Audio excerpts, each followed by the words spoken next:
Hémicycle, la chronique politique du Grand Journal. Bonjour Mathieu Slama. Bonjour et meilleurs vœux. Meilleurs vœux à vous aussi. Merci de nous rejoindre comme tous les jeudis. Vous êtes analyste politique et vous vous intéressez cet après-midi à la dernière polémique autour de David Guiraud. Le député La France Insoumise est accusé une nouvelle fois d'antisémitisme après la publication sur le réseau social X d'une vidéo mentionnant les dragons célestes, personnages bien connus des amateurs du manga One Piece, mais pas seulement. Mathieu, quel imaginaire politique charrie cette figure des dragons célestes? Alors rappelons juste les faits en une seconde. Donc le député David Guiraud a été menacé d'un procès par une association juive et il a répondu sur Twitter avec un extrait vidéo faisant référence aux dragons célestes. Donc ces espèces de méchants fictionnels dans le manga One Piece qui sont en fait utilisés depuis des années sur le réseau social Twitter pour finalement comme métaphore des juifs. Et c'est donc les dragons célestes. Pour éviter les condamnations. Voilà, pour éviter les condamnations, on parle des juifs comme dragons célestes, c'est-à-dire des espèces de personnes qui contrôleraient le monde, un gouvernement mondial, impérialiste, etc., comme dans le manga One Piece.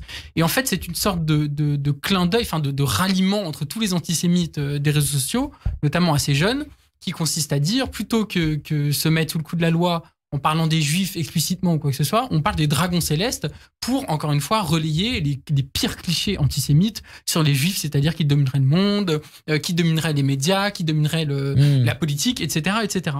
Donc, toute la question de l'utilisation finalement de ce mème, comme on dit, par le député David Guiraud, c'est savait-il ce qu'il en était ou pas?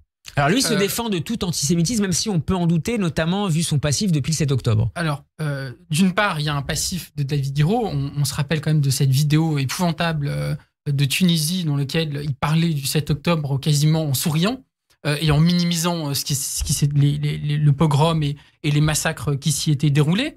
Ça, c'est une chose. Mais ensuite...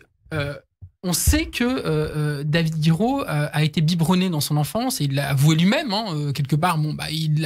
C'est presque courageux de sa part de l'avouer que de vidéos d'Alain Soral et de Dieudonné. Il en est revenu depuis, il l'a affirmé, mais il dit quand même une chose quand il parle de ces vidéos. Il dit que c'était les seuls à tenir cette position sur la Palestine, ce qui est non seulement très inquiétant de dire ça, mais c'est totalement faux, puisque dans les années 90-2000, il y avait tout un tas de personnalités tout à fait fréquentables, progressistes, qui défendaient les droits des Palestiniens sans tomber dans l'antisémitisme et le négationnisme. Donc sa manière pour lui de soutenir les Palestiniens, c'était à la fois de les soutenir et de démoniser Israël et les Juifs. Il y a un passif, mais surtout quelqu'un comme David Guiraud, qui quand même est très au courant, très au courant de ce qui se passe sur les réseaux sociaux, qui ne connaissent pas ce qu'on appelle ce dog whistle, c'est-à-dire ce sort de clin d'œil antisémite des dragons célestes sur Twitter. Moi, j'en doute extrêmement fortement. Moi, personnellement, je suis quand même un peu les réseaux, sans doute moins que lui, et je connaissais très bien cette référence antisémite. Et donc, vous n'êtes pas par ailleurs un fan de One Piece? Et je suis pas par ailleurs du tout. Je n'ai jamais lu One Piece de ma vie, et j'ai beaucoup de mal avec les mangas. Donc, vous voyez, c'est vraiment pas. C'est quelque chose qui est quand même connu. Il y a eu plusieurs articles dessus.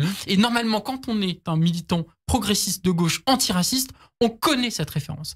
Et c'est là où je voulais en venir, c'est qu'au fond, toute cette polémique, est-ce que David Guiraud est antisémite ou non? Moi, j'en sais rien. Il n'a pas été condamné pour ça, mais en tout cas, il fait la référence à un trope ou à un mème qui est antisémite, et on aurait aimé à minima des excuses de sa part qui n'ont pas vraiment été formulées. Donc déjà, ça, c'est une première chose. Mais ensuite, il faut que la gauche, et en particulier LFI, regarde ses insuffisances vis-à-vis de l'antisémitisme. On ne peut pas être antiraciste à géométrie variable. On ne peut pas avoir une sorte d'ambiguïté antiraciste juste quand il s'agit des juifs. Ou être un peu moins exemplaire ou carrément très ambigu sur l'antiracisme quand il s'agit des juifs, surtout quand on se prétend une organisation profondément antiraciste comme LFI. Et ça nous dit quand même quelque chose sur un grand malaise qui est à gauche par rapport à la question de l'antisémitisme. On en a déjà parlé ici, Steve. C'est pas désormais plus qu'un grand malaise compte tenu de la répétition des polémiques sur la question antisémite? Il est évident que la crise le 7 octobre a révélé quelque chose qui est profondément enfoui, qui est de deux ordres à gauche. Enfin, en tout cas, dans une partie de la gauche, je le dis bien, et notamment à LFI. Et encore une fois, je ne mets pas à l'index tout LFI, évidemment. Il y a d'abord un problème par rapport à l'antisémitisme, au sens où comme ce n'est pas un racisme qui touche des personnes, on va dire, dominées socialement, entre guillemets, quand on regarde un peu la sociologie, c'est un racisme qui serait moins important que d'autres. Et d'autre part, la gauche, historiquement, et en particulier la gauche antisémite, parce qu'il y a une tradition antisémite à gauche, Proudhon pour ne citer que lui, et Soral était avant membre du Parti communiste, voilà. Le juif, c'est le bourgeois. Le juif, c'est le capitaliste. Donc, il y a une tradition antisémite à gauche qu'il faut regarder en face et qui est niée aujourd'hui par beaucoup de militants de gauche. Les militants de gauche estiment que le problème de l'antisémitisme, il est qu'à l'extrême droite. Il n'existe pas à gauche. Ce n'est pas vrai. Il y a une tradition antisémite à gauche et il y a un problème de regarder en face cet antisémitisme. Et l'autre chose que notamment le 7 octobre a mis en lumière, mais ça existait évidemment bien avant, c'est l'antisionisme. Alors, pourquoi l'antisionisme peut mener à l'antisémitisme ? Parce que finalement, l'antisionisme, c'est une position qui consiste à dire tous les peuples du monde ont le droit à l'autodétermination, sauf les juifs. Les juifs n'ont pas le droit à l'autodétermination, n'ont pas le droit à avoir leur pays. Pourquoi ? On ne sait pas, mais toujours est-il que l'antisionisme procède également d'une ambiguïté antisémite, parce que cela consiste à considérer que les juifs n'ont pas le droit à l'autodétermination. Et la gauche progressiste, encore une fois, a toujours fait du droit à l'autodétermination un droit fondamental. Je veux dire, c'est quelque chose qui est un des droits de l'homme, qui est quand même un des combats politiques à gauche très important.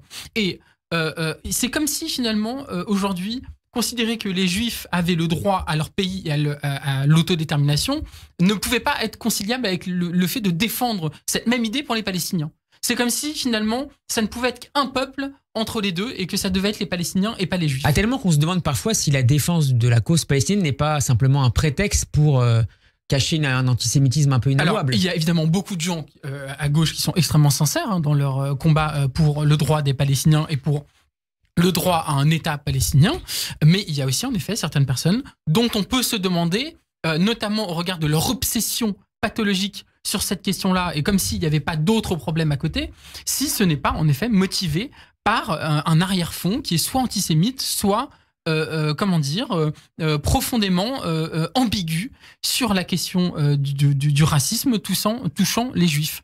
Et ce problème-là, il est présent quand même, il est très présent. Je veux dire, et je finis juste là-dessus, mais quand Jean-Luc Mélenchon attaque le CRIF de manière obsessionnelle, quand Jean-Luc Mélenchon nous explique que Éric Zemmour tiendrait ses positions de par sa judéité, quand Jean-Luc Mélenchon attaque la présidente de l'Assemblée nationale, attaque la présidente de l'Assemblée nationale de manière outrancière, encore une fois, on peut critiquer la présidente de l'Assemblée nationale, moi-même je le fais, mais il y a des manières de le faire et surtout de manière outrancière. Il y a quand même des choses qui sont problématiques. Quand la vice-présidente du groupe d'études de l'antisémitisme, la députée Soudet, qui est donc aussi LFI, fait un tweet dans lequel elle dit je suis dans le quartier Rothschild pour militer pour le cessez-le-feu à Gaza, je suis désolé, mais on a un problème. Il y a un problème, ça ne va pas. Il y a quelque chose qui ne va pas là dans cette formulation et dans cette manière finalement, encore une fois, de jouer avec certaines ambiguïtés. Qu'est-ce que vous avez pensé justement du portrait qui a été consacré à la députée Ercilia Soudé ce matin dans Libération, où elle confirme son obsession finalement anti-israélienne? Ce qui me marque, c'est que d'une part, elle avoue qu'elle s'est réveillée très tard sur ce sujet-là et qu'elle a découvert un peu ce sujet il y a un an ou 2 ans, qu'elle ne connaît pas les affaires étrangères depuis 2022. Du tout avant. Donc quand même le marque d'une certaine inculture sur ce sujet, et quand on l'entend parler, on a l'impression qu'il y a des années d'expertise sur ce sujet. Mais surtout, moi, ce qui me frappe encore une fois dans ce portrait, et plus généralement dans cette députée, c'est le manque de considération spécifique sur la question de l'antisémitisme, le sentiment qu'on ne peut pas parler de l'antisémitisme sans tout de suite parler de la question du Proche-Orient, sans tout de suite parler d'Israël, sans tout de suite parler de la question palestinienne, et le fait, encore une fois, qu'on a le sentiment que l'antisémitisme est un racisme différent des autres et un peu moins important que les autres. Et je voudrais, vous appeler à commenter, notamment l'une de ces déclarations dans ce portrait intéressant à lire dans Libération aujourd'hui. Je suis juste du côté de la paix. Le fait est que dans les deux peuples, il y en a un qui a un État vraiment constitué et un qui est dans le rôle de l'oppressé, du colonisé. Je ne suis pas en train de dire que c'est une bonne chose que des Palestiniens se mettent à trucider, à violer des gens, mais si vous n'appelez pas un cessez-le-feu, il y en a d'autres qui seront violés. Ouais, c'est quand on lit ça. Ça, c'est en effet une déclaration qui fait froid dans le dos, qui relativise les crimes du Hamas, qui leur donne quelque part une justification et qui finalement rejoint un peu toutes ces réactions qui ont lieu après le 7 octobre, qui ont considéré à dire que le Hamas est un mouvement de résistance et que qu'il le fallait viol est une arme politique, et que finalement, en tout cas, sans tomber dans ça, mais en tout cas, il y avait une justification au crime génocidaire du Hamas. Et c'est une chose très importante à dire, c'est que on peut défendre les droits des Palestiniens, on peut défendre l'importance de militer pour un État palestinien, et on peut même critiquer très fortement le gouvernement israélien et le gouvernement de Benjamin Netanyahou et sa politique qui est menée, sans tomber dans le piège qui consistera à dire que finalement le Hamas serait un mouvement de résistance et ce ne serait pas si grave.